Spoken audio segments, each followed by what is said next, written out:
I do not believe in taking the right decision. I take a decision and make it right. There are two powers in the world. One is the sword and the other is the pen. There is a great competition and rivalry between the two. There is a third power stronger than both, that of the women. Think 100 times before you take a decision, but once that decision is taken, stand by it as one man. Democracy is in the blood of the Muslims, who look upon complete equality of mankind, and believe in fraternity, equality, and liberty. No nation can rise to the height of glory unless your women are side by side with you. We are victims of evil customs. It is a crime against humanity that our women are shut up within the four walls of the houses as prisoners. There is no sanction anywhere for the deplorable condition in which our women have to live. You are free to go to your temples.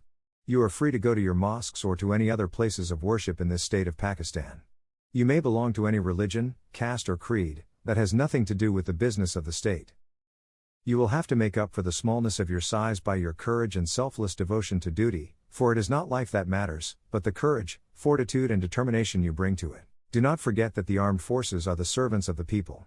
You do not make national policy, it is we, the civilians, who decide these issues, and it is your duty to carry out these tasks with which you are entrusted. Come forward as servants of Islam, organize the people economically, socially, educationally and politically, and I am sure that you will be a power that will be accepted by everybody.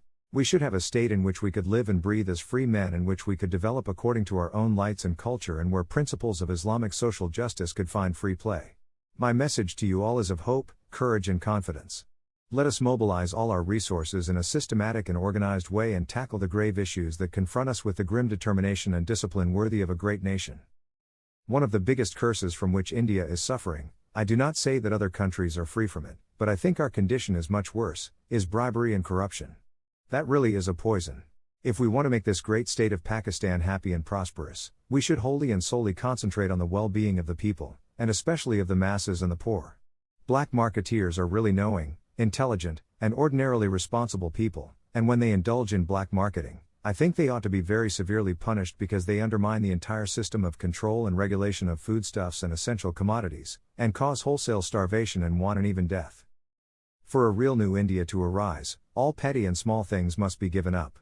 To be redeemed, all Indians must offer to sacrifice not only their good things, but all those evil things they cling to blindly, their hates and their divisions, their pride in what they should be thoroughly ashamed of, their quarrels and misunderstandings. A Muslim is not born to give up. If he is forced to be enslaved, he will become Babur. He will emerge as Sultan Tipu. He can happily embrace martyrdom but will never accept slavery. The great majority of us are Muslims. We follow the teachings of the Prophet Muhammad, may peace be upon him. We are members of the Brotherhood of Islam, in which all are equal in rights, dignity and self-respect. Consequently, we have a special and a very deep sense of unity. But make no mistake, Pakistan is not a theocracy or anything like it.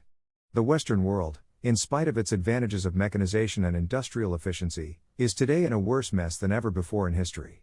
The adoption of Western economic theory and practice will not help us in achieving our goal of creating a happy and contented people. We must work our destiny in our own way and present to the world an economic system based on the true Islamic concept of equality of manhood and social justice.